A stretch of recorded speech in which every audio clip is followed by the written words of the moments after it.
Coming up on First at 4, researchers at the University of Kentucky are studying how the COVID pandemic impacted drug use and overdose deaths in the Commonwealth. And President Biden is in North Carolina today to kick off the so-called Investing in America tour. And we're looking chilly as we head into tonight, but some milder weather and even storm chances are on the horizon. The latest next is First at 4 continues. Mountain News First at 4 continues. A new study at UK is looking at how the COVID-19 pandemic played a role in a major spike in overdose deaths in Kentucky. Samantha Valentino spoke with the principal investigator of that study.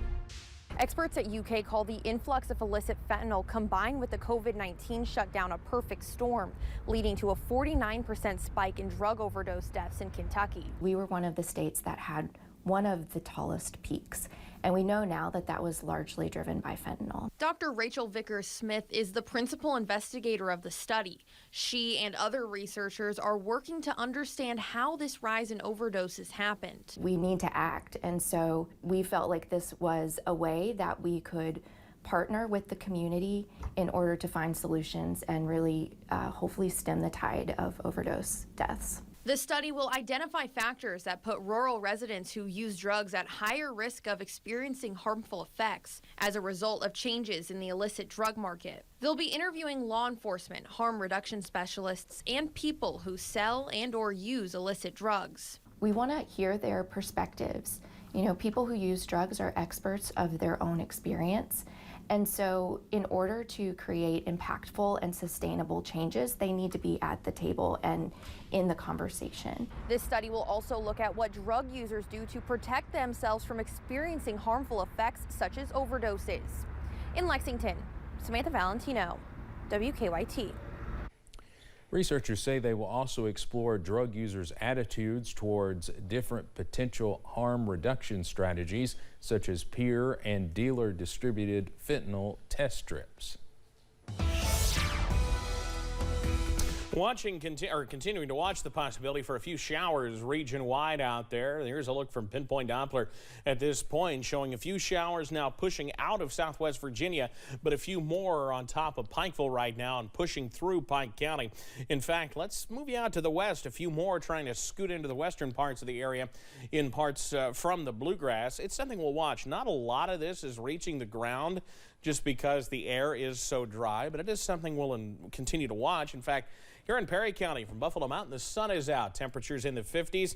Maybe some mist falling in Pikeville. It's a little more overcast there, but temperatures remain in the middle and upper 50s. A couple of 60-degree ratings out toward the Cumberland Valley. Jonesville's at 61, as is Jacksboro, and Harlan checks in at 62. So forecast first this evening. We'll continue to see those clouds diminish after those showers diminish, and we fall into the 40s this evening on our way to frosty conditions tonight. Breaking down that risk in a few minutes. Steve? All right, Evan, thanks. President Biden kicked off his administration's 20-state tour to highlight the nation's economic progress. Today, he visited a semiconductor plant in North Carolina. But Republicans say when it comes to the economy, the president has been missing in action. CBS's Nicole D'Antonio reports from Washington. You guys were with me my whole career. President Biden kicked off his administration's Investing in America tour at Wolfspeed, a semiconductor manufacturing plant in Durham, North Carolina. The company recently announced a $5 billion expansion that could create 1,800 jobs. This is the largest investment in manufacturing in the history of North Carolina. Over the next 3 weeks, senior Biden administration officials will visit 20 states to spotlight other U.S. manufacturing companies that are thriving. American products are being made here. We're growing the economy. And today I announced that since I took office, we've attracted, catch this, we've attracted $435 billion in private investment in American manufacturing. The president's tour comes as Republicans who now control the House are demanding he resume negotiations about possible cuts to government spending before they agree to raise the debt limit.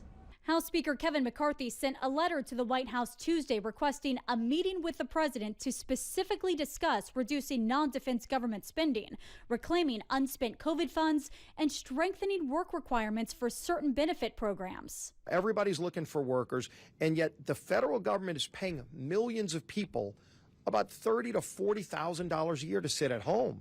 Makes absolutely no sense.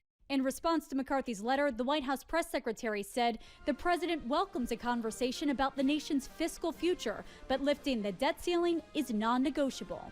Nicole D'Antonio, CBS News, the White House.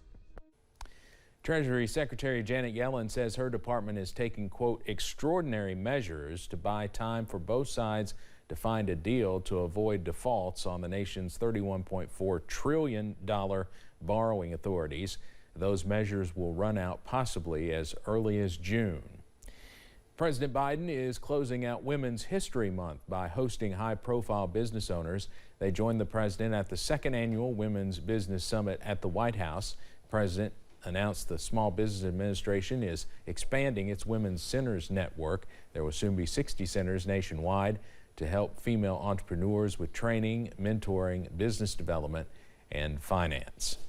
Senate Majority Leader Chuck Schumer met with Labor Secretary nominee Julie Su today. Su is President Biden's pick to take over the role after Marty Walsh stepped down to become the executive director for the National Hockey League Players Association. Su is currently the deputy secretary. Many Democrats say she's not only qualified for the job, but that her nomination breaks barriers. Su is the child of an immigrant and, if confirmed, would be President Biden's first Asian American secretary-level cabinet member. Coming up on First at 4, a popular soft drink company reveals its new logo that kind of looks like an old one. And not quite done with the chilly weather yet, not quite done with the showers either, but the details on whether this is the main feature of the forecast, it's coming up. WYMT News app offers alerts on breaking stories as they happen.